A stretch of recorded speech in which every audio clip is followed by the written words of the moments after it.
Oh, from New York, New York, you are listening to Extra Time, presented by AT&T 5G. I am Andrew Wiebe with my partners in soccer who do not know what to do with their hands. Charlie Davies, David Goss, producing Anders in the back doing his thing on the group chat, letting us know where we're going wrong and when we need to wrap. Big show coming up today from the AT&T 5G virtual studios. The tides might be changing in the Concacaf Champions League. Tell me we've heard that before, but some big results this week in leg one of the quarterfinals for MLS teams. We will roll through those. We'll talk about MLS Week 2, everything there is to know on national TV games, and our best ESPN Plus games of the weekend. We're going to chat with Aaron Long of the New York Red Bulls.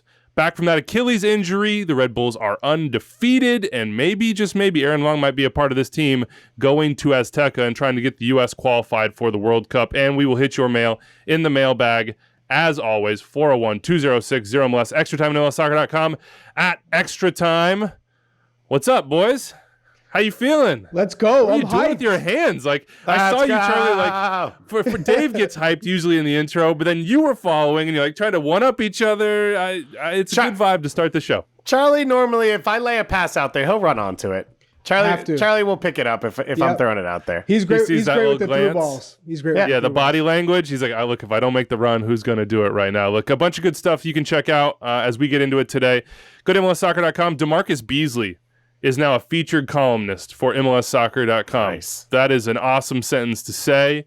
It's awesome to get his insights, and I don't want to tease it too much. I don't know if I'm even allowed to tease it, but you're going to be hearing or seeing the name DeMarcus Beasley a lot more around these parts, and we're really, really excited about that. Call Up, great episode this week. Nadia Nadim came on and basically, I don't know, kind of made it clear to me that I can do more with my life, that I can be more true to my convictions. I can live with courage more, not as much as she can, but I can aspire to that. But it's an incredible, inspiring interview from the Call Up over on YouTube. Maybe the stupidest piece of content that we have going around. Why your team will win MLS Cup. I was asked to write a script about why every single team, yes, you, Cincinnati, Charlotte, and Inter Miami, why you can win Cup as well. So go check it out. Were you serious about all of them? No, I was not. Okay. I mean, I was just going to say I had Adrian Heath dumpster diving in like a Back to the Future riff, so I tried to have as much fun with it as I could. MLSsoccer.com, your home for all the highlights, everything you need. Plus, hey, subscribe, rate us as well, and you can sign up for Pick 6, presented by BetMGM and MLS Fantasy. Let's talk CCL. Could we see, says Austin Rogers, an all-MLS semifinal in CCL this year? Are we on our way to potentially having that? On one side of the bracket, we've got New York City FC with a 3-1 advantage on Comunicaciones. They got to go to Guatemala next with that advantage. And we have Seattle with a 3-0 win at home against Club Leon. And then the Revs last night, Charlie, 3-0 at Snowy Gillette against Pumas. And Montreal, rep the crest. A very acceptable result at Azteca, losing 1-0 to Cruz Azul. Tell me about last night, Charlie. Were you at Gillette? Were you there? How did you experience it? What were the vibes? One, I was not at Gillette, which was nice because I could watch this in a nice, warm living room. So that was nice to be at home to watch this. And what I did see that I was a little concerned about in the first half was being wasteful in front of goal. And we've kind of seen this with the Revolution throughout, I'd say the past 4 months or so, where they can generate a lot of chances, but they're not scoring and capitalizing on those chances.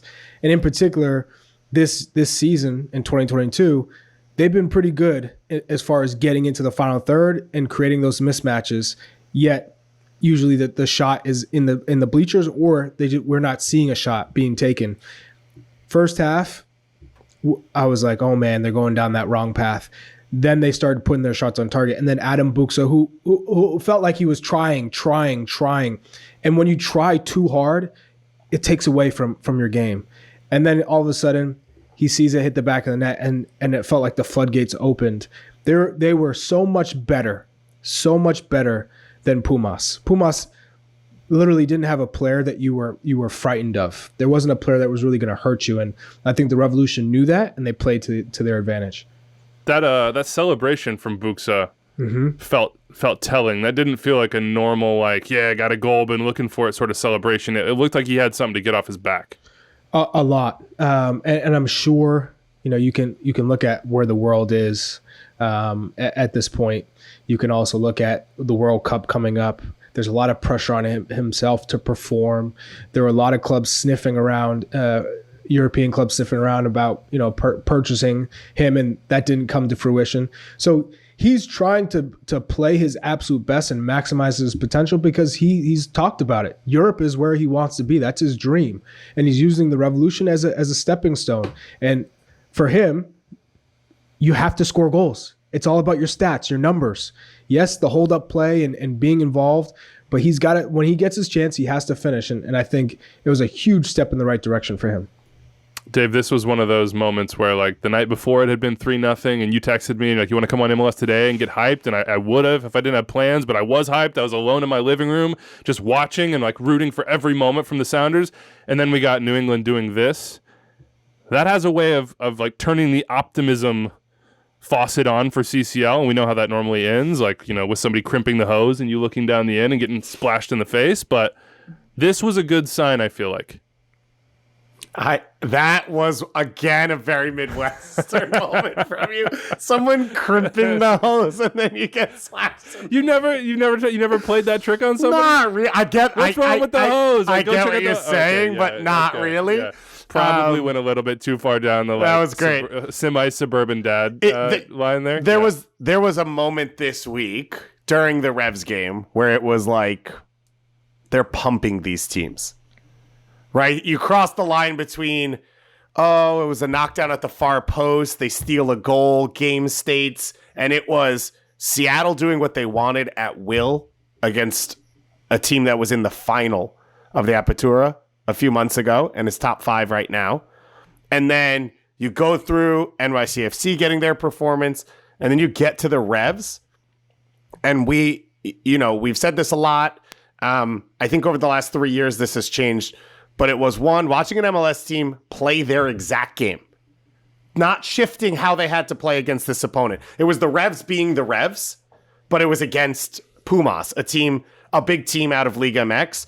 And at some point in the second half, after Buxa scores the goal, because up until then, you are worried, as Charlie said, are they going to get the result that they've earned?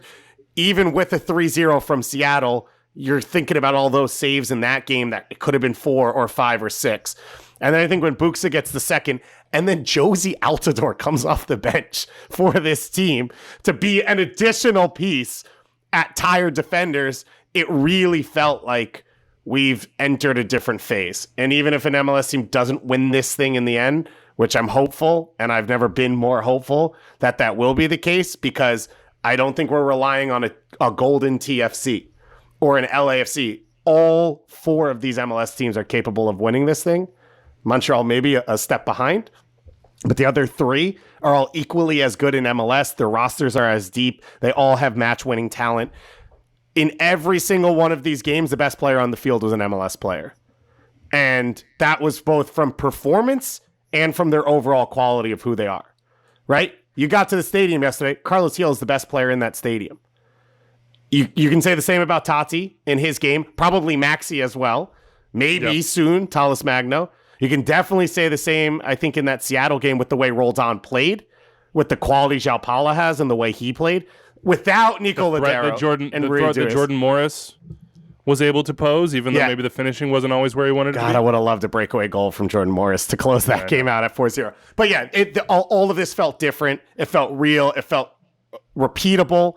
It felt confident. And 3-0 is not, they won the home leg, can they hang on the road? 3-0 is if Seattle or the Revs can get a goal on the counter, on a set piece, whatever, all things both these teams are very good at. These series are already over. Like, this is unique. Here's my stat that I love right now. Coming into this year, MLS teams had beaten Liga MX teams by 3 goals twice ever in CCL. It's already happened 3 times this year, twice in this round alone. So this is not the Red Bulls beating Cholos or knocking off Chivas for 1 game and TFC beating Club America. This is different than anything we've ever seen. I will say I'm going to reserve I'm going to be hopeful. I'm always hopeful from the start, but I'm going to sort of like hit the governor on it and like run it at 90 instead of going all the way to like 160 here. Like, I just want to see us get through. I want to see us go to Mexico and get results. But I think the point you made about away goals is huge. Because in the past, we'd be celebrating like 2-1 wins by the skin of our teeth, right? Or like, oh man, we got through, but they have the away goal. And you're going back. Yeah, right. And you have the away goal, and you're going back to, or 2 away goals. And you're like, well, maybe we can do it. And like, we're still sort of there with Montreal. It's not an elephant in this room, but it is like not as good though as at Azteca. We'll get to that in a second. Yeah, I think what you said about playing on MLS's team's terms is such a difference. And for Seattle in that game, yes, their terms were sort of like, you have the ball, Leon. Good, like normal CCL terms that we often see from MLS Liga MX. But we're so much more dangerous than you are playing on our terms that this could be a touchdown game. We could go for 6 on this. Let's go back to Carles Gil. I would say at home, that's the case because both of them were at home. Had they started, I think, playing on the road, it may have been different. Though I'll say what Montreal did is a win for them. To only lose 1-0 to Cruz Azul is a win for Montreal because they have a real chance at home. They have a real chance. It was a little miraculous as well. But hey, man, Montreal and CCL. Let's talk Carles Gil real quick and then run through these other games. He's a bad, bad man. And when you have a Buxa or a Josie on the field and the ability to hold the ball up and let him run into dangerous spaces, and then you have 2 runners on either side, and we saw that with Tejan, and that's how Tejan became Tejan, really. We saw it with Leggett on the first goal. We saw it on the third goal. When you give Carles Gil runners on both sides of him and space to run into and a disorganized back line, he is going to shred people. Absolutely terrorize. And you throw in DeJuan Jones, right? Another option down the left flank who really can run by anybody. Let me read you this, Charlie. Gustavo Lopez. When are we going to start talking about DeJuan Jones in the U.S. men's national team roster? Remember, he was in camp, and they didn't keep him around. They sent him home a little early, I believe, in January, if I remember correctly. And then also Gustavo asks, and is Sebastian Leggett a new man in New England? They played through DeJuan in the first half. Like, it was tilted heavily left. And Leggett looks like he's approaching his best, it feels like, with the Revs. I would say on 2 fronts, DeJuan, the reason why he was probably sent back was because it's just that new experience for him. It's a whole nother level, especially as a left back. And he's kind of made it his own, but he's never been a left back his whole life. He's been an attacking player and preferably on the right. So it's been a process under Bruce Arena, and he can take on anyone because he's just so athletic. He's a freak when it comes to his athleticism. And so I think that the passing accuracy when he's on the ball, making the right decision and services and being in those dangerous positions in the final third, the timing, that's all a work in progress. And then when you move to the national team, I think he was like, oh man, I have to improve in a lot of areas. Not major reconstruction, but I just have to improve. And I think since he's come back, he has improved. He's playing balls into those tight areas to the feet of the strikers. He's making good runs, well-timed, perfect service. When you look at the first goal, he plays a perfect cutback, which I didn't even know if he'd be able to see it. Right to the feet of Carles Gil, who then heel passes it to Leggett for the goal. What a fantastic run and play from DeJuan Jones in that instance. I do see him being back in the national team for sure at some point because he's only improving and the type of kid he is. And then I think on Sebastian Leggett, he's still trying to figure out where to move, how Carles Gil plays, his tendencies, but also Buxa and Bo, how they move. We are going to only continue to see Sebastian Leggett get better. All right, let's talk real quick Montreal. This is perfectly acceptable. Alan from Montreal, Dave, says CF Montreal just played a worst okay result game in Mexico in MLS CCL history. Still trying to reconcile that horrendous performance with a pretty acceptable 1-0 loss in Azteca against Cruz Azul. No Romo Kyoto for this game. No, so that's it was Georgie and it was Joaquin up top. And also on top of that, Kamal Miller not healthy to go from the start, so you have to shuffle that back line that's been really good. You already don't have Sam Piet, so you're a spot a bit thinner in this team. Mason Toy hasn't been around the team. It doesn't feel like Kai Kamara's already 90 minutes match fit, so you don't have a genuine center forward out there. And then Schwan, I'm working on it.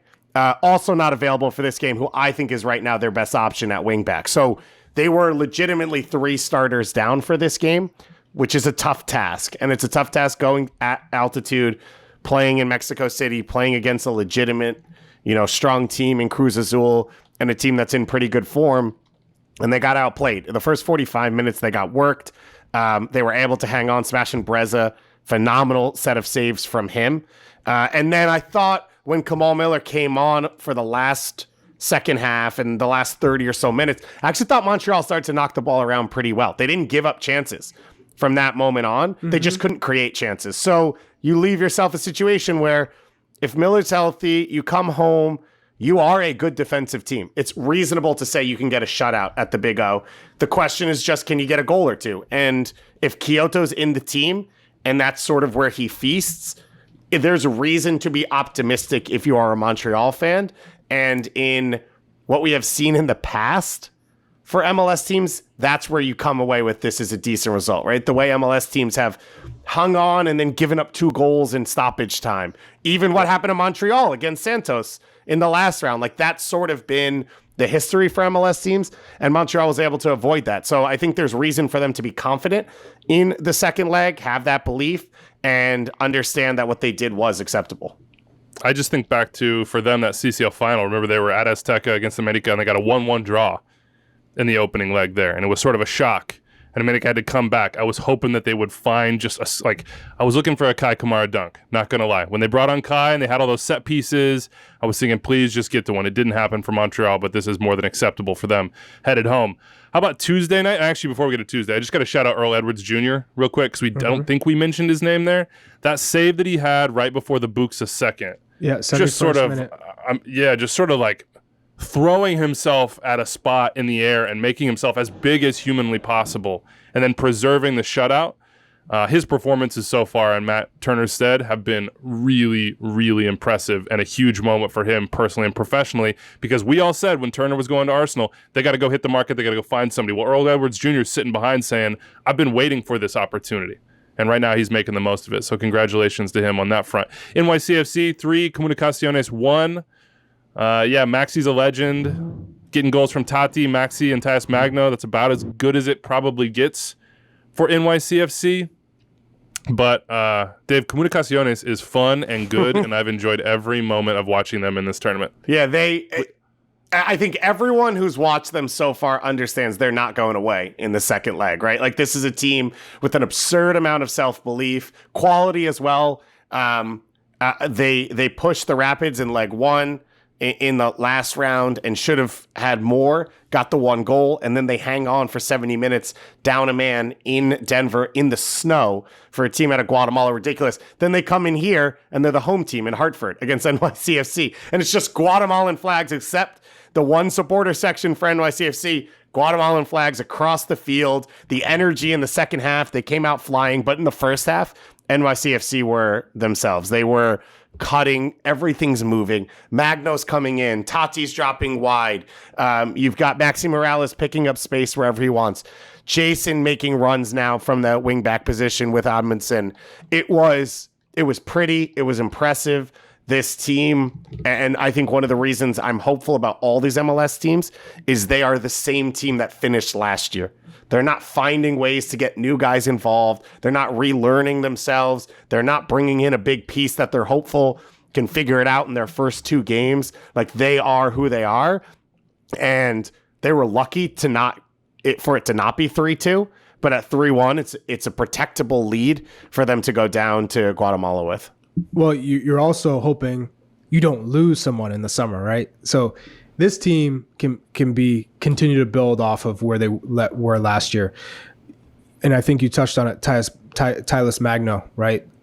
This is a player that can be really special. And this attacking group, defensively attacking, they are one. And I think Ronnie Dyla probably doesn't get enough credit for what he's been able to do. I completely agree. Just I was thinking as I watched that game and as I watched Tyus Magno in his best moments, because he still has some rough moments in the league. He's had some invisible moments, but in CCL he's been very active, really good. You have Tati, who started as a winger in this NYCFC group and sort of got his feet underneath him, got a little confidence, and got promoted up top. I could see that same sort of trajectory for Tyus Magno coming down the line, whether it be, when Tati is sold or whether it's Hebert for another 6 months, and you just see how it goes in spot starts for Magno. But it feels like a lot of the skills to play on that center forward position should they need him to do so down the line or even now. There's one glaring difference between the two. Tati led the league in fouls last year and would literally tear a wall down to score a goal. And Tallis Magno very much, especially with that finish that got called off, was like, let's see how soft I can tap this ball that it'll still go in just because I can. But listen, I'm glad you brought that finish up because that finish was incredible. Yeah. Magno hit he hit like the slow-mo button for the entire game and was like, but it's waited for guys to fly by, got his little angle, and then almost like soul rolled it in. It wasn't a soul roll, but it felt like that sort of disrespect. It was amazing. It is if you had to describe the difference between a Brazilian player and an Argentine player who played in Uruguay. That is the glaring difference between the two of them, but there's obviously a ton of quality in both. Yeah, I got a ton of talent. How about Seattle 3, Club Leon 0? The group chat was just absolutely popping from Anders' celebrate. I don't know. I mean, he popping bottles, popping fireworks. This man was hyped on Tuesday night. And if Seattle could finish, it might have been 6-0. Yeah. I mean, rightfully so, right? Because I think for Seattle fans and supporters of Anders, you feel like this is the chance. This is the chance to, we won MLS Cups, we won US Open Cups. Now we can win CCL. They have a great opportunity in front of them. So with this current group, I mean, everything was there for you. And all of a sudden you have to deal with injuries. Rui Diaz, no Ladero, and things might have looked against the Club Leon, probably not so good. To do it that way, that's the thing, right? Like previous MLS, that doesn't happen if you're missing Rui Diaz, if you're missing Ladero, two best 11 MVP style players. Like you almost sort of write it off years past. And instead, Sounders played it completely on their terms. Can we two players I want to highlight. Obed Vargas, who at 16 years old is doing things again in a previous era of MLS that we just, let alone the performances in CCL, but just at his age in this team doing what he's doing is incredible. And then Christian Roldan. Like Christian Roldan, there's a reason why Seattle's had so much success over the years, and I know it's a large group thing, but he is so central to so much of it.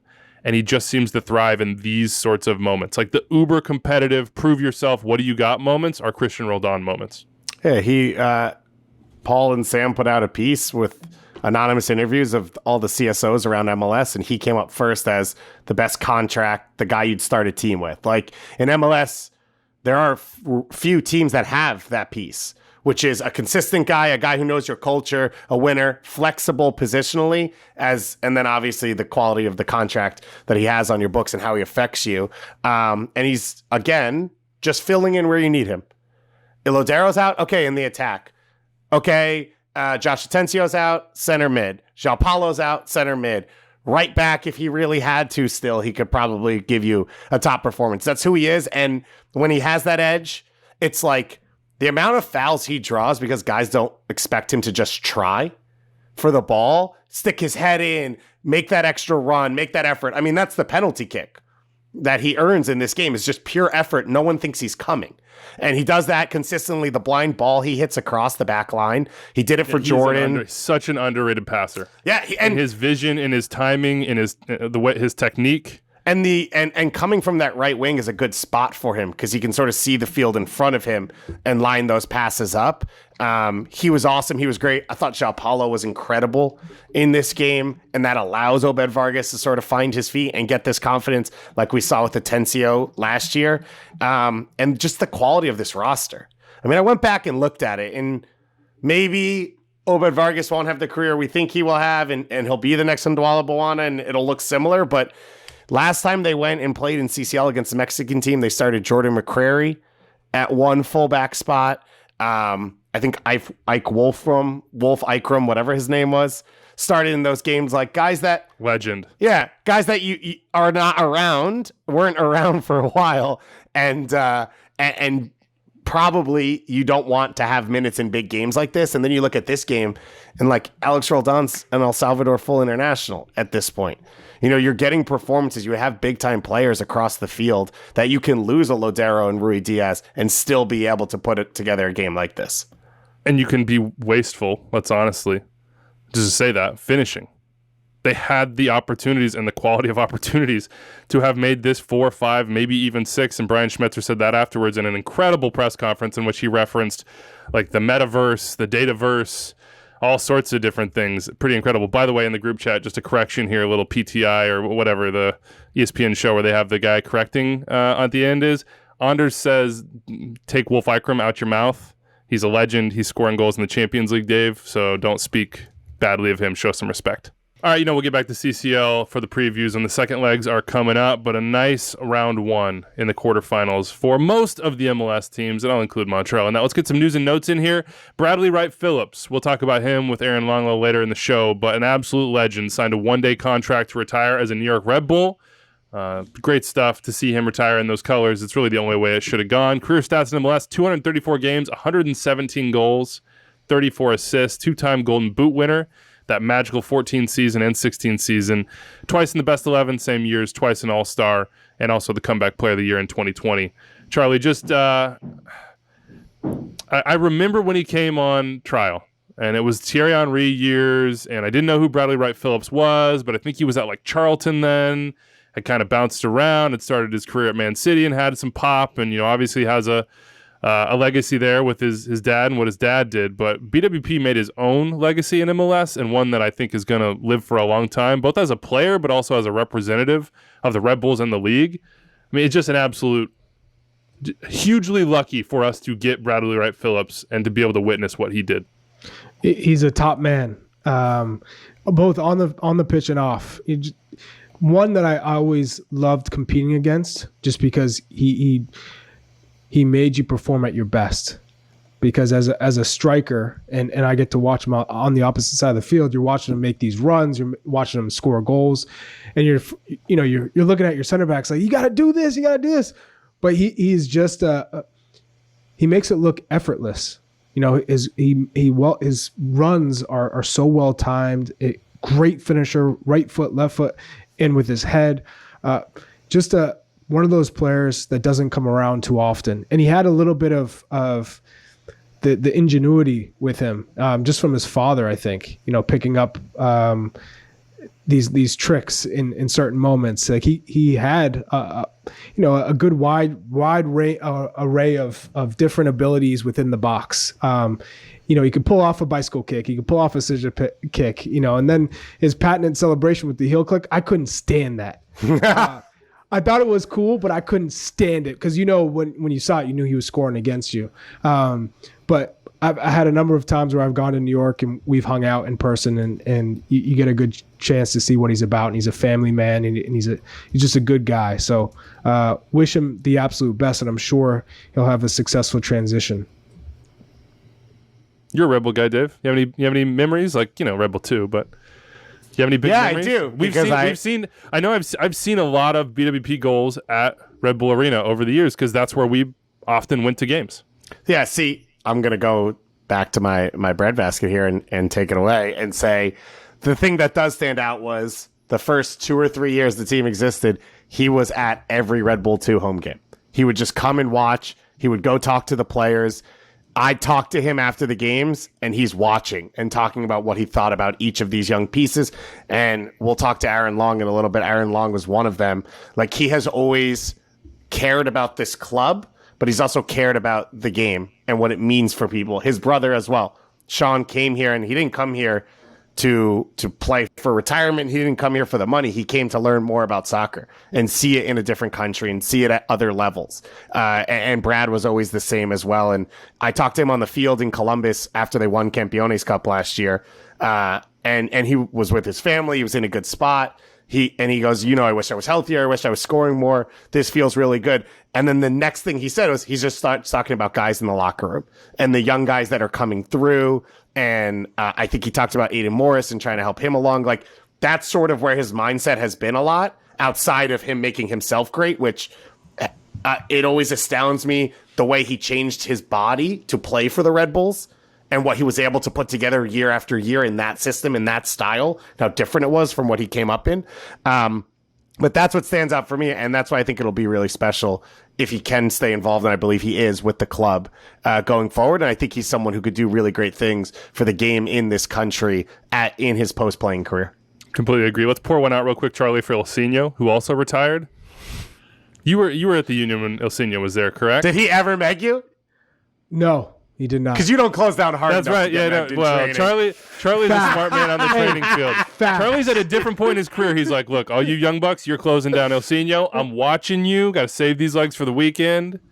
I can't tell you. We played a lot of small-sided, and we were on the same team. So, man, see, that's a veteran move right there. It was He's just like when you start choosing teams, like kind of inch over toward Ilsinho, be like, oh, it's really easy, Jim. We're right next to each other. Just striker, midfielder. This will work. Yeah, I was not going to defend Ilsinho. And if there ever was an instance where I had to defend him, I was calling in help. I said, hey, you go first. I know he's going to go to the right sometimes or try the snake. And so I never had to deal with him. But just absolutely one of the best 1v1 players this league has ever seen. What makes him so good at that? Player to player. Tell us what makes him so good. He can just unbalance defenders with how quick he is. You don't think he can move left and right and be so shifty, but he has this way of just like dangling his leg near the ball. And so defenders think, oh, I can get it. I'm quicker than he is, or I can read this. And he takes a short touch and leaves his leg dangling. And as soon as you move, he cuts you inside or outside. And he's already ready with the next touch before you can adjust. And that's what makes him so difficult to deal with, because he can move right or left, right? And we talk about players, typically a right-footed player, they like to go right because they're going to be on their stronger foot. He's a player who can beat you left or right, and he can use his right foot with the snake to beat you to your left. Beat you to his left. So he's just one of those players that doesn't come around too often, super skilled, but also he wasn't selfish, right? This is a player that was always smiling. He approached the game like, man, I'm grateful to be here. I love the game, and I'm gonna be happy. I'm gonna enjoy it. Nothing around me is gonna take that away from me. And so there were times where he didn't play, and he's the best attacking player the Union have, and he'd be on the bench. He would never pout. And he would just be ready when his name was called. And I think that's what I appreciate about him most was he had that like samba Brazilian style. It was always happy and happy-go-lucky. And when he got on the ball, he was like, I love it. This is why I play the game, because I'm going to cherish this and I'm going to have fun. 130 games in MLS, 22 goals, 20 assists. And as Anders said in the rundown here, infinite defenders embarrassed. So good luck to Ilsinho in his future endeavors. It was a pleasure having him and watching him in this league. Let's quick other notes. Houston traded Derek Jones to Charlotte for about $300K or so in GAM, split over 2 years. Where will he play for Charlotte? I mean, that's been the question we've been asking about Derek Jones for a long time, but I hope he finds a place where he can settle in and make good some of the talent that he has, because he has a lot of it. Some other huge news, and this is like for you and I, Dave, literally only probably. Minor Figueroa, Derek Christian says, training with Inter Miami, and that is a match made in heaven. We need to see Minor back in the league. You know how robust in my Concacaf deep space it would be if Damian Lowe and Minor Figueroa were the two starting center backs with Breck Shea at left back. Oh, baby. Yeah, that's good stuff. Baby.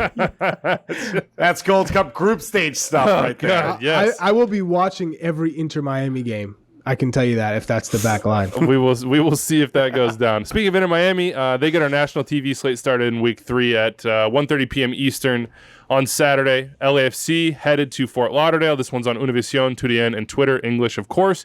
Waiting to see what role, if any, Carlos Vela will play in this match. My guess would be the more, if any, side of that. Like, why rush him back? Why go cross-country? Why go to Miami in a game that you should be able to win without him and play him? Doesn't he have to do the trial for his future Miami move? I don't know. Isn't this a big Is game? It a trial? Is it? I mean, but maybe he needs more time to house hunt. I don't know. It depends on maybe. Yeah, maybe it's an excuse. It's a work. It's a work personal trip. Double up. TBD on Carlos Vela and the contract situation. That's going to be a story until it's resolved. Period. What are you looking for in this game, Charlie? What are you going to be watching closely? I still want to see Brian Rodriguez continue to move the needle, because I think since he's come back, I think he's learned a lot about himself and what he needs to do to have success in this league and to be a little bit more motivated and be a little bit more confident and decisive in the final third. So I want to see him take another step forward. I think LAFC, I think Cherundolo has given them direction, and I think they've bought into him as a manager, which has been great to see to start this season. I know it's only 2 games in, but it's definitely a step in the right direction, especially defensively with this group, which was always a concern.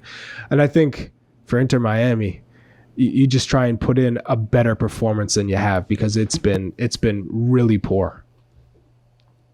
What do you think about the Gonzalo Higuain body language watch? Yeah, I mean, I don't know how much does body language matter in a team, Charlie? It matters a lot, immensely, and I can't stress that enough, especially when you're talking about the DP, right? The player who's played all over, has played in Champions League, has scored all these big goals, has played for the Argentine national team, has played with Messi, right? All these players are looking up to him. He's the leader. You know, you look at what Federico Higuain did for Columbus Crew when he was the captain for all those years. The body language was completely different. Right, it was a positive mentality. It was a lead by example mentality. Gonzalo Higuain, if you're going to lead a team and you're going to lead by example, then you got to be scoring 2 or 3 goals a game, right? And then you're like, okay, I'm doing it. Hey, look what I'm doing. I'm showing you. But if you're just yelling at players and barking at players and stopping and pouting, and the whole league is talking about your mannerisms and how you're looking down on your teammates, at some point, if it's not the manager, if it's not the GM, then it's David Beckham himself who has to sit down with Gonzalo Higuain and say, hey, you know, we brought you here, we believe in you. You got to start changing the way you lead, and you have to be inspiring your players and motivating and being positive rather than tearing them down. Right. So I think for me, that's something that, you know, I want to see from Gonzalo Higuain, because I've had conversations with him actually when he came here with Chelsea, and he was super positive. He was happy. He said he wanted to come to Major League Soccer. You don't see that when he plays. And look, I'm not going to lie to you. I've said it on the show before. I've written it. I can't at some points completely blame him in that, given what's happened around him in this team. It's been a catastrophe. It's not what I expect he thought he was signing up for. But at some point, given your role on the team, given your salary, given a legacy that you hope to be building in Miami and MLS, you know, if that matters to him, I'm sure it does, you gotta show something a little bit different. We'll see if he can do that. Miami LAFC, Univision, Turien, and Twitter English Audio, 1:30 p.m. on Saturday. All right, keeping it locked on Saturday. Big Fox, FOX, all caps, Fox Deportes, Seattle Sounders, smack dab in the middle of this CCL quarterfinal, hosting the LA Galaxy. The Seattle Sounders, Dave, are one of the few teams in the league, I think maybe the only in the Western Conference, I have to go look, with 0 points from 2 games. And Brian Schmetzer knows that people are talking about that, like us and like Sounders at Heart and otherwise. And he was quick to point that out after that win against Leon midweek. Let's switch it, though. And by the way, they are the only team in the Western Conference with no points. Let's switch it to the LA side. The visitors coming in. They don't have these distractions in CCL. Is what we've seen so far. 6 points. Defensive. I'm not going to call them stalwarts yet, but much improved. Is this the real LA Galaxy? Is this the Galaxy we'll see all season long, or is this a mirage like last year was? No, I think this is real. I think this is repeatable. Last year, it felt like Chicharito was playing out of his mind, that they had quality, but that it was shaky. And I think when you look at them this year, the ability for Delgado and Raveloson to cover that ground in front of the back line, to help them, to make life easier, to then open things up for the attackers. And then you have Raheem Edwards, who's maybe not a lockdown defender, but a younger player at that position across from Araujo, who can cover ground, who can also help you out. I think that this is repeatable. I'm not sure they're supporters shield contenders, but also if they go 9 points out of the first 3 games and they take points off NYCFC and Seattle, then they put themselves in that conversation. So I believe in what I'm seeing from the Galaxy this year more than what I saw last year. This is sort of I don't know if it's the Greg Vanny effect, Charlie, but this is kind of what Greg Vanny sold upon coming to the Galaxy, was to hit the reset button a bit. They still went and got the stars, but to build out the rest of the roster and have the complementary pieces that allow them to hopefully do sort of what Toronto FC did they're not done with sort of the star building side of this yet, I don't think. And I don't think we've seen the best from Kevin Cabral this year. But when you look at the job Greg Vanney has done, what is a successful season this year as they sit on 6 points and head to Seattle? Finishing in the top 3 in the regular season in the Western Conference. How about what if we give them 4 just for a little wiggle room? What if we say it's 4 and it's a home game? Top 4 in the playoffs. Yes. Okay. Home game, and I would say a deep run in the playoffs. That when you spend the amount of money and you bring in the profile of players that they have, that should be the expectation. It would feel like if you don't get that in 2 years with Chicharito, that would probably be a failure. Your return on investment as far as on the field probably wouldn't be matching up. Brian Spencer says Alex Roldan has a foot injury. We might not see him in this game. Nico Lodeiro might be available. How much do we really care about this 0-for-2 start for the Sounders? Like, is it really just throw it out the window? They're distracted at CCL. It might affect them in a Supporters Shield run if that's something that they were looking to do, and we had pointed that out as a possibility for them, Dave. But like, is this overblown? This is a club who's won MLS Cups when they've started this way before, and they didn't have CCL. So you add in the chance to win a trophy, to make history, to put themselves on a different pedestal, and then the history they have like this. No, you don't worry about it. You also look at how bizarre the 2 games were. You come off CCL, you've got Nashville at home, who are the best defensive team in the league, playing their first game of the year with all their energy. And then you go to RSL, and there's a 2.5-hour weather delay in the 43rd minute. They started a rotated squad. Then they made like 8 subs at halftime. So I think it's fair. I give the benefit of the doubt to Seattle. I think they've earned that over time. I think this year shows that it should be there. And the performances has. If they can do what they did to Leon and Motagua, they can do it to MLS teams. All right, Sunday, Atlanta, Charlotte, 4:30 p.m. Eastern, FS1, Fox Deportes. That is our final national TV game of the weekend. Charlotte thought they could do it better than everybody else. Interesting article from one Sam Stejskal at The Athletic this week about their roster build and maybe lessons that they didn't learn. This is the first matchup between these 2 teams down south in Atlanta. Atlanta coming off an L, trying to bounce back. What have you made of the Charlotte project so far? Do you think they're in for a bounce back? Do you think David Goss's 4-point guarantee has any chance of getting there? Was it 4 points from 3 games? I mean, you can't. 2 points from 2 games. 2 points minimum. I would say, with all due respect to Charlotte, no. Oh, I thought it was going to be respect to me. Yeah, I didn't know who that was. Yeah, once you hit the with all due respect, like, all right, who's getting called trash? Like, who's getting it? Like, I'm sorry, that's the preamble. I know this. I know the way this works. I know the second part of that sentence. No, I mean, Goss is my boy, but Charlotte, they just have a lot of things they need to improve on, and they're going up against an Atlanta side that just got battered by Colorado Rapids, in the sense that you didn't have any possession in the final third compared to Colorado. And Colorado, we know how they play. They're not a possession-based team. They'll concede possession, and yet they still had more possession in the final third than Atlanta did, which is shocking to me. So in that sense, Atlanta is coming into this one saying, "Hey, we need to bounce back," and they're going to be hungry. They're going to be aggressive, and I don't think Charlotte will be as prepared, although it does play into their hands if they can defend and continue to try and build on being more organized and having a better performance defensively. Maybe an opportunity does come up for them on the counter, on a set piece, where they could win 1-0 or have it, or get a draw, 1-1 draw or 0-0. So I think that's kind of what Charlotte needs to focus on, is being defensively sound. So it looks like Thiago Almada is on his way to Atlanta. He's not there yet, and we know that Gonzalo Pineda told us in the interview earlier this year that that's the sort of player he thinks can help unlock things. Araujo is out with the injury. What's a best-case scenario for Atlanta in this match? Like, what would have people walking out of the bin saying, okay, yeah, that's what we expect from this team? A 2-0 win. I think you need a win. You need another guy to emerge right now. Whether it's Moreno being healthy, whether it's one of these young guys sort of giving you consistent minutes. You just look at the team that played against Colorado. You got George Campbell in central midfield. You've got Tyler Wolff sort of giving you big minutes on the wing. There just aren't that many options right now. If you don't have Almeida, if you don't have Sosa, if you don't have Arujo, and if you don't have, I'm blanking on someone else they don't have, then you're short on options. And we don't know what Ozzy Alonso's at right now because he wasn't used in that game over Campbell at defensive mid. So there's a lot of question marks. Oh, Jake Mulroney out as well.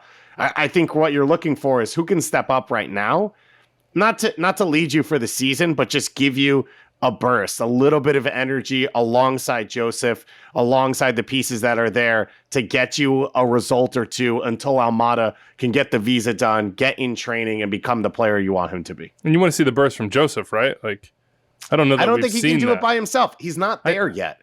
And it's not going to happen. And I think that's the problem, is you can't rely on that. Someone else Brooks Lennon needs to have a big game. Someone else needs to step up and help him because he's not the guy right now that can carry them by himself. Well, I would add, though, in this case, Brooks Lennon is more of a wing back, right back, than he is an attacking player in Major League Soccer, right? So you look at that, Tyler Wolff, I remember when he was 11 years old, maybe, when I was playing with Josh at DC United. And, this is his first foray in getting proper minutes and playing time in Major League Soccer. There's going to be an adjustment for him as well. Now you're telling me those two are playing alongside Joseph Martinez? I think that's a lot of pressure for two players to come up with chances for Joseph, which when you're playing with a player of that stature and status in this league, your main goal, going into it is to feed him and to make him happy, right? You're not necessarily playing your best game. You're just trying to basically make Joseph happy so you don't have to deal with any of the Higuain, like doing this, right? So, I think this Atlanta side, right, for as gifted as they are when they're full strength, they should still be able to beat a Charlotte convincingly with the players that they have at their disposal. And I think that's what the fan base are going to be looking for is, can we be a little bit more multi-dimensional, like not just relying on Joseph to score goals for us? Yes, that's something that we have. We have one of the best strikers when he's fit, but we got to be dynamic. We have to figure out different ways. Can we combine? Can we be effective on set pieces? This is where Atlanta United has to take a huge step forward if they want to compete.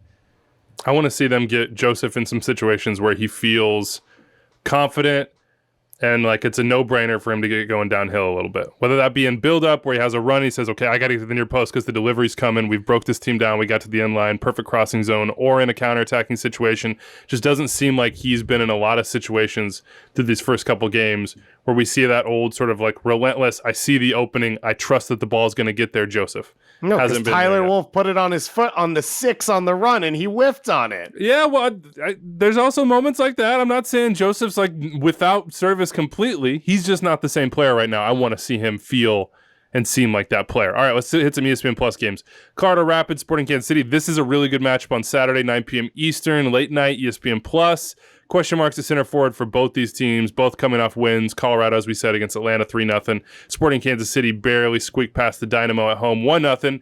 Remy Walter was the guy who scored that goal. And Cody Welton says, Dave, is Remy Walter a dark horse for the David Goss Theorem player of the season? Could he sniff his way in here? He's looked much improved. Yeah, he has. And he's a guy who we thought would be a difference maker for them just because of ground coverage. And that's been a struggle for them over the last few years outside of Roger Espinoza. And so is there anyone who can just give them minutes, cover ground, make life easier for other players, fill in front of the back line, but also be able to scale forward and link up with the attack? And he lost his job and now he's back in it, but we've seen that work out before. And there was a reason they brought him in the first place. So that quality exists. So yeah, 100% he comes in. Everyone's welcome under the tent. 100% he comes in. Is this your second year in the league? Welcome. All right. Grab a coffee, get a name tag. Welcome. Yeah, I'm David Goss. Also a dangerous one, because he can't get under the theorem, is I think Nikola Vujanic has arrived in KC. So I don't think he'll be available for this one. But he needs to split time with Kyrie Shelton. And so they're hoping that he's going to get up and running as fast as possible. Let me ask you this question, Charlie, from Matthew Scheiman. He says, will any of you guys pick a Rapids player in your Golden Boot draft? I don't think we did in 10 rounds, I believe. So that question is answered. Yeah. Like, their goals have to come from somewhere, Matthew says. Charlie, who do you think is going to be the leading goal scorer for the Colorado Rapids in 2022? I actually don't know if this is true, by the way.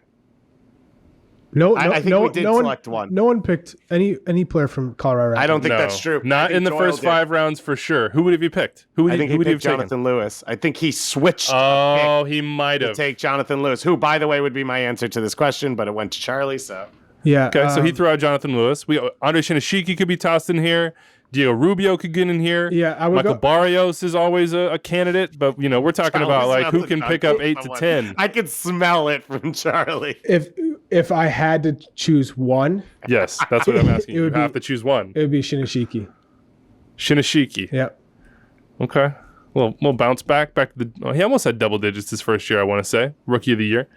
All right, big one there. New York Red Bulls, Minnesota United. Aaron Long coming up in a second. This is on Sunday, March 13th. It's the final game of the weekend, 7 p.m. Eastern on ESPN Plus. Comes after that Atlanta-Charlotte game.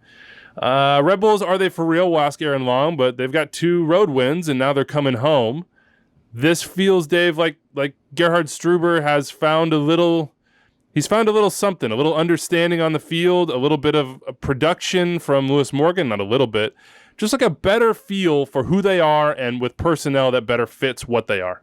Yeah, and that's why they made moves, right? They brought in players who fit what they were looking for, rather than maybe Struber taking over and trying to fit pieces in that already existed. So now it's his roster, it's his guys, and they have Tom Edwards coming in, which is a big piece for them defensively. But Aaron Long's return is huge. When you have the confidence in that back line, you make Sean Nealis' life easier, whoever else is along them, his ability to pass out of the back. And even if you're looking for a knockdown, it's a better quality ball and it's finding the right guy. And it's right now Tom Barlow up top, sort of being that battering ram to knock it down for Lewis Morgan or Klamala, but it will be Ashley Fletcher, who is a 26-year-old Premier League striker. And so I think there's a lot of hope for Red Bulls.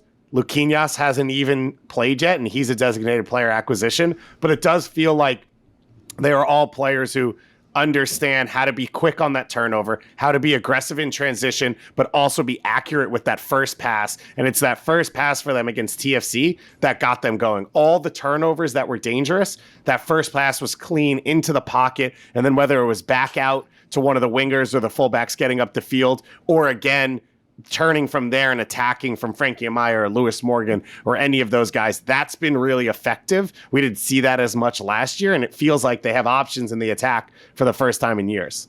2 points from 2 games for Minnesota United. They're looking to bounce back here on ESPN Plus, the final game of the weekend. Charlie and I will go live. I want to say at the end of this one, Charlie, we'll have to put it out there on in Twitter Spaces, MLS After Dark, Saturdays and Sundays now. And by the way, if you like MLS Today, Dave's doing that every day, 11 a.m. Eastern on Twitter Spaces. You like the Power Ranking show on Tuesday with Doyle and I, MLS After Dark. All those are now on a podcast feed. So you can double up. Of course, you're subscribed to Extra Time. If you're not, go hit subscribe, but then go to MLS Today, wherever you listen to podcasts, and subscribe as well. All right, let's get to our interview with Aaron Long. Had a really nice chat with him. All right, it's an AT&T 5G call to the field, to New Jersey, to the Red Bull Training Center, to Aaron Long. What's up, Aaron? How's it going, man? What's up, guys? Thanks for having me. Yeah, we're glad to have you here, and we'll get into the soccer and the serious and all that, but we do something on this show called Instagram Reporter, in which we just talk about random things we saw on Instagram, and there are rumors that there was a helicopter at your recent wedding that was seen via the Instagram stories of Red Bull's teammates. So I have to ask you, did you indeed have a helicopter at your wedding? I did, yeah, but there's definitely a backstory that I need to lay out, so it doesn't sound like it's like a super high profile thing. It feels a little bit like, when you see the choppers on a Friday afternoon going to the Hamptons, going over the city. It feels a little bit like that. Not quite that. No, not quite. But they did fly us in. That was like our grand entrance. Me and my wife got to fly in on the helicopter as well. But the year before was obviously COVID, so all the December weddings got pushed back to now our year of the weddings. So when we were looking for venues, there's nothing available in California. So we got a place that was really close to my grandparents' house, and it was an airport hangar. And the way that they compete in California against these other amazing venues is they offer a free helicopter ride for you as a grand entrance and for all your guests throughout the wedding, because it's at an airport hangar. So it was one of the perks of picking that venue. But yeah, it was really cool. Nice, man. You've had a big couple years here. I know on the personal side. I mean, obviously we'll talk about the injury and the comeback and everything there, but it's not just the marriage. It's fatherhood. And look, 3 of us are fathers here on this show, Dave. So you can't make me not talk about it. Tell me how your life has changed. Don't talk about golf, and I'm fine. All right, that's fine. I'll keep golf out of this. Yeah, I mean, everyone tells you your life is going to change, and your world's going to kind of flip upside down, and now your schedule daily is going to revolve around your kid. But I think you don't really know until it hits you, right? But yeah, as you guys know, every day kind of revolves around my daughter, and nap schedules and what we can do and when we can shop and all those things. But yeah, it's amazing. She's beautiful. She's healthy, so can't ask for more. What's your favorite dad chore? It's not a chore, but like a duty that the moment in the day that you like the most with your kid. Probably putting her down for bed. I don't get to do it as often as I want to because, we're on the road, and I was in December camp and January camp and then preseason. So I missed a lot of time there.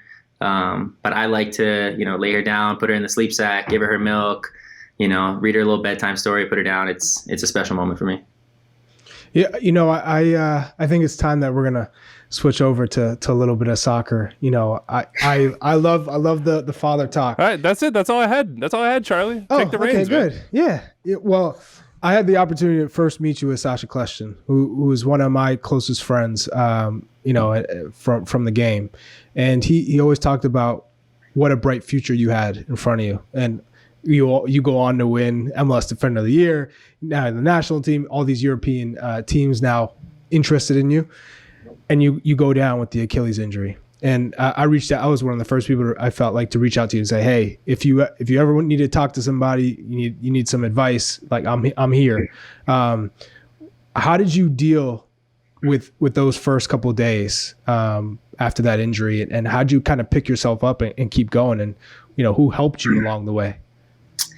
Yeah, that's a great question. And again, thank you for reaching out in that moment.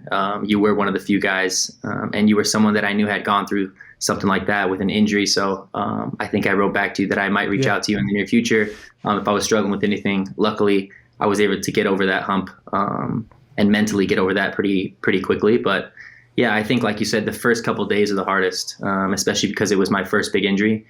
There's just a lot of uncertainty, and you're getting timetables from your club, 9 to 12 months. And then you go see your surgeon, and he's telling you, probably more on the 12-month side. And then you're talking to guys that have been through the injury. I'm reaching out to Kevin Durant's, the guy that moved in with Kevin Durant. I'm like, hey, what's going on here? He was back training at 8 months. And it's like, there's just so much uncertainty. And it's like, what does the next 3 months, 6 months, 9 months look like for me, let alone, when am I getting this surgery in the next couple of days? So, but after things started calming down, and it was a little bit more, once I got the surgery, I could see the road that was projected in front of me by my team, what the steps were going to be to get back to it. I think mentally I was able to flip that switch. I know Charlie will already know this, but for the layman like us, give us an idea of this experience, how it's managed between your club, the people that you have, that you hire professionally, the U.S. national team camp. How do all these pieces sort of come together to help you figure out the process, the rehab, where you are at, what you need to be doing?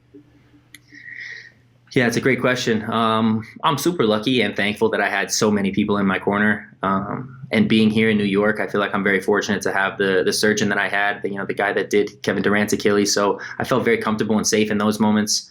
And then more than anything, I think I had a lot of people that were asking me questions like, how do you want to do this? We're giving you the options here. Where do you want to do your rehab? Do you want to do it here at the club? Do you want to do it in Manhattan? Do you want to go to Austria in Salzburg with the Red Bull facility? There's a lot of different options. The national team was reaching out. Hey, how can we help? What can we give you? They loaned out equipment that they thought would be really helpful. So there's so many people that kind of, without me necessarily reaching out and asking for it, they just offered up help, and they really wanted to see me get back. And I kind of credit everyone that helped me through the process for why I was able to be training at 6 months and going into national team camp in December and January at 7 and 8 months, way before schedule. So yeah, just really thankful to everyone. Do you feel like where you're at pre-injury? Like how do you feel right now? How would you compare it to like pre-injury till now? Yeah, I wouldn't say I'm 100%, but I feel really good, really, really good. I feel fit. I trust in the rehab. I trust in the process that I've done. I'm able to go 90 minutes. I feel strong. I feel, all my numbers are the same, my acceleration and my sprint and my jumps. So I know that I'm hitting all those metrics again, but I think more than anything, it's just going to take a couple more games to get back into it. Obviously, the 2 wins are helping with my confidence and helping with the team's confidence here. But I feel really good, really, really good right now. I would say, you're seeing all these people reach out, say, hey, we can help you here. We can help you here.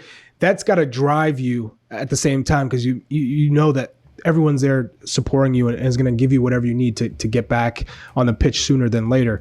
What was I'm curious, what was the lowest point post-surgery for you? Let's say, it's a month or 2 months after, and you're thinking, man, I should be able to do X, Y, Z, and I can't yet. What was that low point for you? And then where you are now today, what do you have in the immediate future for you? What is there a goal, something that you're trying to drive yourself towards? Yeah. Lowest point was definitely probably the day after I got injured. There was like a day lull in between the surgery. You got to get the surgery really quickly. So I drove back from Philly the next day. I just had a couple meetings with different people about where I was going to get the surgery, what time. My head was scrambled. So that's probably the lowest. But then also there was a low point when I first got the boot off and I tried to take my first couple steps without it. And in my head, I'm like, okay, yeah, I get to walk now. And there was so much pain and I had a huge limp. And right away, the doubt creeps in and you're like, what is going on? How is this going to feel? Am I going to be the same? All that stuff started happening. Luckily, again, next couple of days, things evened out. And now I'm here today feeling great. But that was definitely a low point. I guess the biggest goal in the near future, probably winning the home opener, being 3-0. That's huge. And a national team camp coming up, hoping to get called in and get some minutes. All right, let's go to the Red Bulls, because you said you want to get back, and now these 2 wins feel good. You guys are cruising. You have seen in this league Red Bulls at their best, setting points records, winning Supporters' Shield. In the Red Bull way, high pressing in the system, it feels like it's clicking right now. How does it feel? How does it look to you compared to what it's been at its best? Yeah, I don't think we're there yet. I think we lost a lot of pieces last year, and we've gained a couple pieces back, but we haven't had a chance to integrate all those pieces. Again, they're 2 really good performances on the road, really, really good performances. And the way that we're creating chances in transition and the fact that we're scoring these chances that we weren't scoring last year is really good. But there's a lot of things in film right now that we can iron out. We're facing some really good opponents coming up, so we don't want to get too ahead of ourselves. I'm not going to say that we're the team of the past when we're winning Supporters' Shield and setting the points record. It's way too early to tell right now, but we are confident and we want to win this next game for sure. How does Gerhard talk to you guys in the locker room about expectations and goals? Because in the public, in the media, and he's really only had one public statement this year, he sort of tamped them down. He said, hold on, we're young. And as you said, we haven't reinforced again. We still need to bring those players in. But Luquinhos is coming on the DP deal. You got Ashley Fletcher coming. You've got some of these other guys like Lewis Morgan looking like he belongs. How do you guys talk internally about expectations and goals? Yeah, I think we want to manage it, right? I think last year we had a pretty good start, and then we had a big lull in the middle of the season, and we finished amazing with that huge run to make the playoffs. So more than anything, I think he's preaching to the team that there's going to be ups, there's going to be downs throughout this season. We're a young group. We need to manage expectations. We need to be ready for those hard moments. When we're flying high like we are right now, we can't get cocky. We can't go into this home opener thinking, oh, yeah, we're amazing. We're the team of the past. We're going to smash these guys. It can never be that. We got to reset and get our mentality back to zero and come out full go. I don't know if you could sense it, Aaron, but Goss was so hyped to ask that Red Bull question because he's such a huge supporter of your club. You're such a troll, Charlie. It was good to see. Aaron knows I'm a Red Bull 2 guy. Aaron's one of our legends. He's one of our GOATs, former USL Defender of the Year. When 2 is number 1 in your heart, all right? Yeah. From the bottom, man. From the bottom. Yeah, you talked about where you are right now and kind of the expectations. What has surprised you the most to start this year when you're looking at this team? I mean, I'm not going to lie. I never saw a 4-1 win on the road at TFC in the second game of the season from you guys. But it seems like, man, you have an identity, and he's took it up a whole nother notch for you guys. What's been the biggest surprise for you? Yeah, I mean, Gerhard is so good, like you're saying. He takes this Red Bull way and the high press and the playing quick in transition and playing forward and playing direct. He takes it to a new level. And again, it does take time. And I think last year we had a few growing pains, and we ironed it out towards the end of the year. But I think the most promising thing for me right now is in transition, the way that we're creating those chances in the box. We're getting looks in front of goals. That last year we were having a lot of 1-goal games or 0-goal games, and we weren't. It's not that we just weren't scoring, but we weren't creating as much as I wanted to. So now, even in that Toronto game or San Jose game, there were still goals that were really good chances that we missed. So it's the fact that we're creating these good chances that I'm most excited about right now. Tell me about the difference now versus sort of the past when you entered this first team, because I think back to that past, you had all these sort of shining lights of Red Bull history, whether it be Dax or BWP or Luis or Sasha or so many other names, and you kind of got to integrate in, and now you feel like you're them, right? You're wearing the captain's armband. You have a young team that you are guiding. How is the culture and the environment around you different between then and now? Yeah, I mean, that part's crazy. The fact that I'm the skipper and the oldest guy or one of the oldest guys, that part's pretty crazy. I feel like I'm still a young kid at heart. But yeah, I think the biggest change for me is how we've recruited these young guys that fit the Red Bull system more so, that are young, that can run forever, that can put up these huge numbers in games for sprint distances. And that's what we really need in the system. As opposed to the past when we had this unbelievable quality and these veterans that we converted into the Red Bull system. And you can do it both ways, but it's just a different approach now, a younger approach, a faster approach. And it makes our game a little bit different. And again, we're going to have those moments where we're lacking a little bit of quality in the final third last year when we don't have Sasha Kleshin and Bradley Wright-Phillips. But I mean, the way that we can be relentless in our press and relentless in the way we run forward, and these guys do not get tired. It's something different. And it's really cool. It's really exciting to see. We got to ask you about Brad because a big week for him. But first, I want to get to one of those young players. You used to be the cool haircut, cocky, swaggy defender. Now it's John Tolkien doing his thing. Rufio! Give me a vibe check on what this kid's like, what he's capable of. I mean, I've not seen a lot of left backs go with the hair and just start trying to take guys on 1v1 whenever he wants. Yeah, he's a guy that I can relate to a little bit. I'm injured last year, took him under my wing, cut his hair, bleached his hair for him. Nice. Oh, wait, that's where this is coming from. So it's you. It's not. No. Trust me, it's definitely him. All him. But I'm the guy that's behind the scenes when he may be a little bit like, do I go for the mullet? I'm like, yes. Do I bleach it? Absolutely. I'll buy you the bleach. No problem. I'll bring it in the facility. So it was a way for him to be my little puppet with the hair last year, but. Yeah, he's super talented, man. And again, he's one of those guys that can fly up and down the field. He's got an engine for days, quality. And again, I think he's 18, right? Maybe 19, maybe 17. He went to prom last year. That's all I know. So, so you're encouraging him. Okay. Yeah. I'm like making Hook references, and it occurs to me that maybe he doesn't know what Hook is or was not alive when Hook came out to even know what Rufio. I don't know. Like when I say Rufio, he probably just look at me blankly and be like, "Yeah, okay, dude. Like, what are you talking about?" He probably has no idea. I remember last year we were playing in I don't know, at Nashville or Atlanta, and everyone was giving him the Ric Flair like, "Woo!" the whole game. Every time he touched the ball, it was so funny, man. I was dying. Let's hit BWP before we keep it rolling here. What a legend! What a gift for our league, I would say, to have Bradley come and be on trial and then get the contract and then just make what he did of his time in Major League Soccer. When I asked you the question about sort of the difference between when you came in, when you went out, I always saw those old Red Bull guys and the like social connection you guys had. You'd always see pictures of you guys out or going and doing things in the city or at Central Park or hanging out. And it was always like Dax and Sasha and you and Bradley.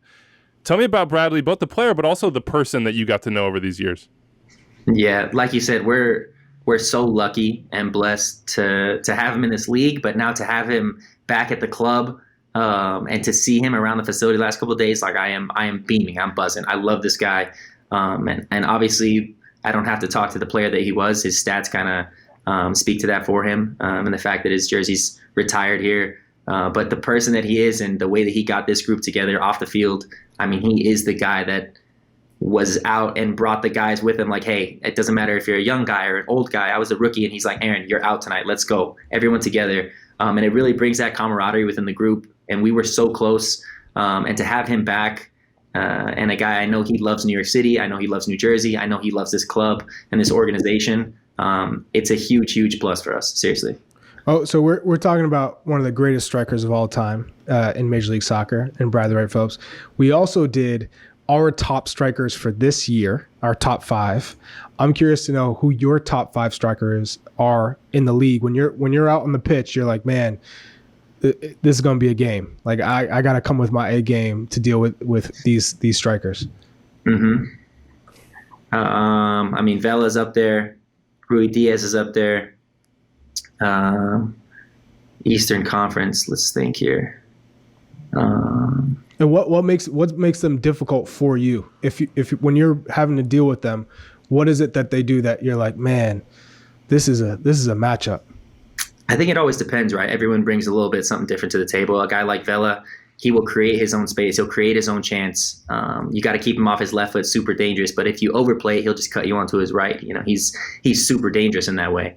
A guy like Rui Diaz, maybe he's not as on the ball, prolific and slippery in that way. But if you give him any chance, he will bury it for sure. He's an assassin. He's a sniper. So I think depending on the player that I'm playing, I know what their strength is, and I try to play it to that. Feels like Tati would be one from Tati's the Eastern Conference, though maybe you haven't seen because of the injury some of like the prime Tati, like the early days Tati you would have I've gotten. seen this guy. He knows. Really good player. Really good player. Yeah, he's another guy who came onto the scene big last year, but having played against him multiple times, yeah, really good.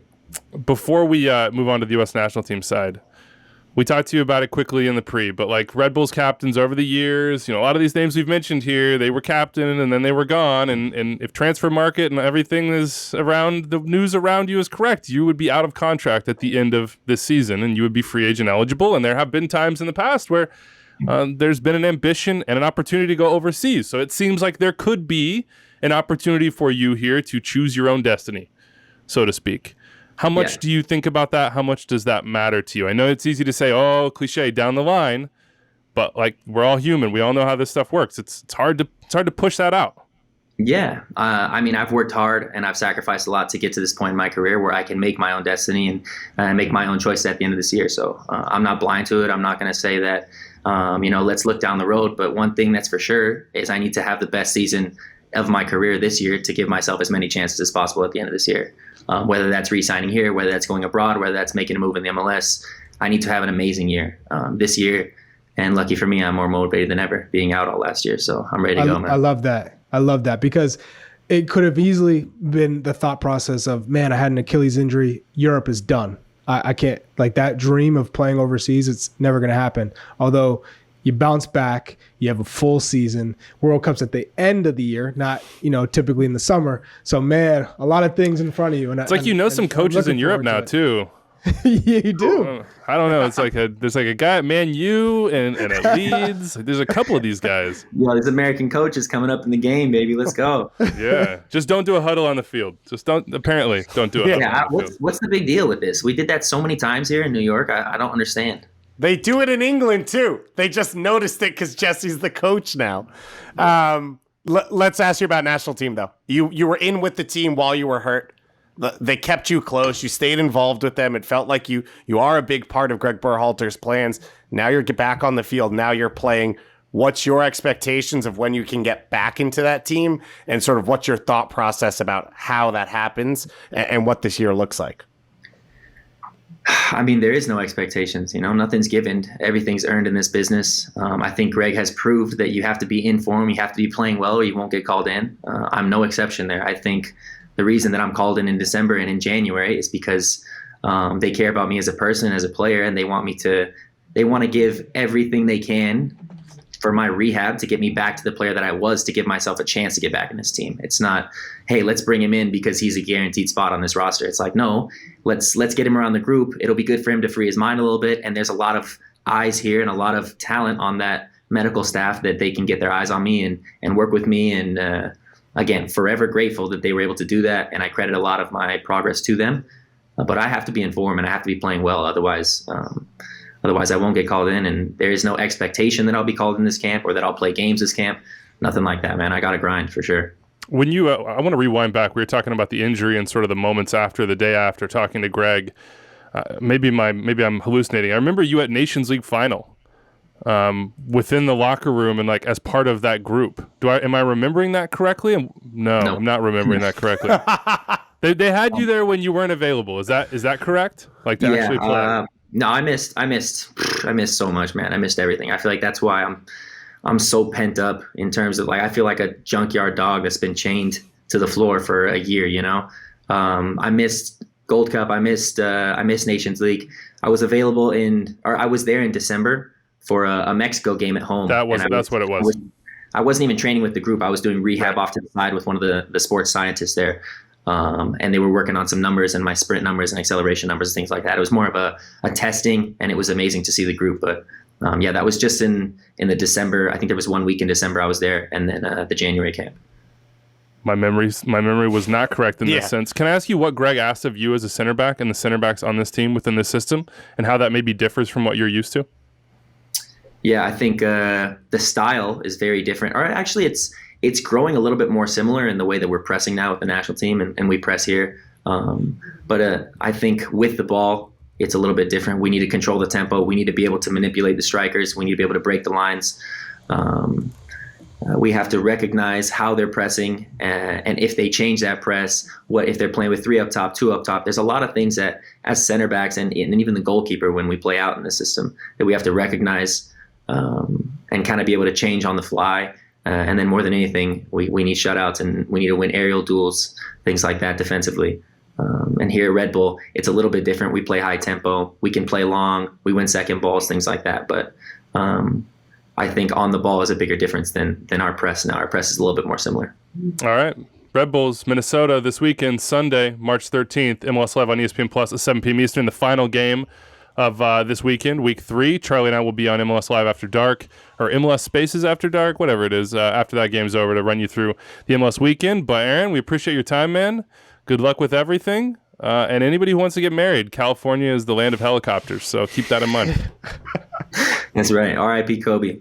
Thank you, guys. I appreciate it, man. Seriously. All the best. Thank you. All right.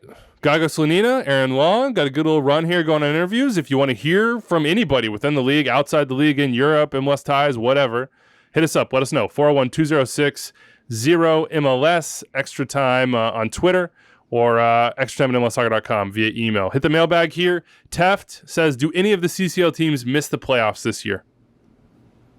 Sounders are not going to, in my opinion. Obviously, that's an easy limb for me to climb right out onto. Revs will not. NYCFC will not. Who else is out there? Montreal might. Rapids, I don't think they'll miss. I think they'll be solidly mid-table playoff team in the West. So to me, it's Montreal. Yeah. Anybody disagree? No, I think I agree. No, I don't think. I agree with you. I still think Montreal, especially with they're saying Mason Toy's still on their timetable. I think you get that boost at some point during the season. The young guys in central midfield, it feels like, are actually going to help them manage Wanyama through the year, whether playing for him or just alongside him in covering ground. Alistair Johnston, that additional boost to the back line, that flexibility to go 4 in the back, 3, whatever it is. So I still believe all 5 teams will make the playoffs. All right. How about this? The Mickey Mouse. I'm not going to read that name. Kevin Kuhlman 9. Over under 10.5 goals for Jimmy Chara this year. 10 goals in his previous 2 seasons, Charlie. So over under 10.5 goals for Jimmy Chara and the Portland Timbers. He's got 2 incredible goals. Portland are going to host Austin, 10 p.m. Eastern on Saturday night, ESPN Plus. Huge Austin, of course, undefeated and absolutely rolling and really feeling themselves right now. But over under 10.5 goals. That's a good line.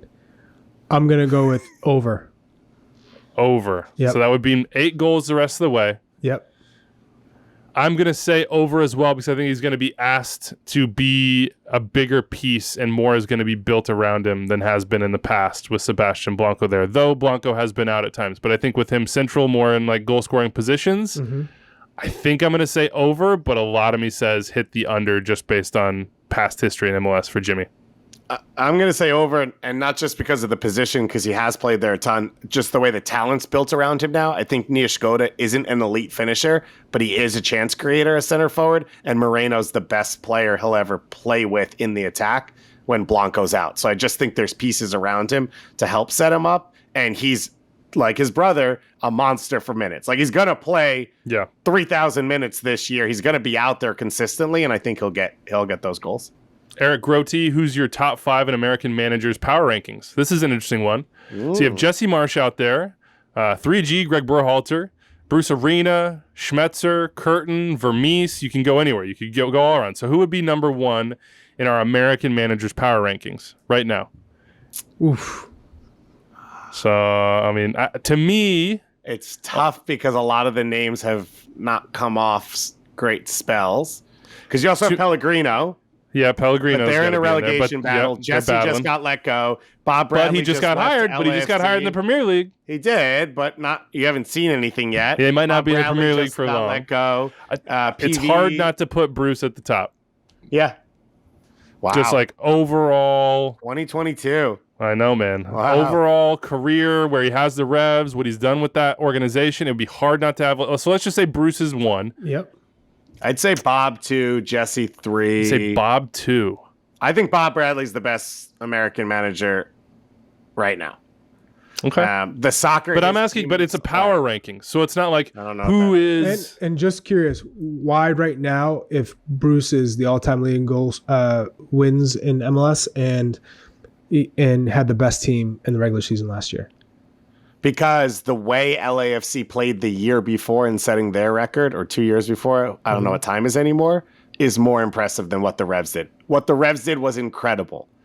LAFC played a different brand of soccer and did it at that level as well. Mm-hmm. And so that's what I'm signing up for. If that's the conversation I'm having, I would also say, as great a manager as Bruce is, I don't see him turning Mark Anthony Kaye and Latif Blessing into what they've become. I think they're good at different things. And could you not say that DeJuan Jones Matt and Turner? Brandon Bai and Matt Turner, for I think, instance? well, Matt, I don't know Tajon Buchanan. Like, I don't know that we're okay. So, can I answer any of these? Yeah, sure, I don't know that I'm there. giving him. I got a Matt list. Turner I got a list specifically. going here. Yeah, Brad Friedel gets credit there. Matt Turner gets credit there. And the other guys you named are great. One, Tajon was a Generation Adidas player that maybe we didn't know he'd go here, but there are expectations. The other 2 you named are phenomenal. Bai and DeJuan Jones. Those are turning players into fullbacks, which is a different position than your center midfield being built around guys who have never played the position before. Okay. That's and fine. doing it at an elite level. Who would be the third in our top 3? If we're going to go a top 3 American managers power rankings right now, who would be the third? Greg or Jesse, I think. Greg or Jesse. All right. Well, let us know what you think. A lot of names out there. We'd love to hear from you. I see colleges in there. I don't know enough about the college game to chime in. Just think about the coaches who have developed a lot of the talent that have come, through Major League Soccer. If you're looking at Sasho with Maryland, you're looking at Bobby Muse with Wake Forest, you're looking at George Galnavach with UVA, who's been there for a long time. Yep. I think it's Brian Weiss at Georgetown. I think those coaches definitely deserve some credit. Be interesting to see, at the academy level as well. If we're talking college, I mean, all these kids coming through the academy, there's a lot of influence on players all over the country. And I think we're in actually a golden era of American coaching. And part of that is having players and coaches overseas and also succeeding more at home and developing talent. So let us know what you think. 401-206-0MLS, extra time at MLSsoccer.com or at extra time on Twitter. Subscribe, rate us. We're out of here. I forgot. What? I can't forget. What? Coach Noonan from Clemson, they just won the national championship, so threw that out there as well. Okay, we got Hampshire an ACC guy in here. Yeah. How's the construction in your house, Charlie? I don't know if anybody else heard the pounding and banging throughout. You got to let them know. Yeah, it's good now. We're all set. All right, we're all set. Mm-hmm. All right, we'll see you on Monday, everybody. Wrapping up week 3. Enjoy the weekend, all the scores, all the highlights, the standings, everything. MLSsoccer.com. Adios.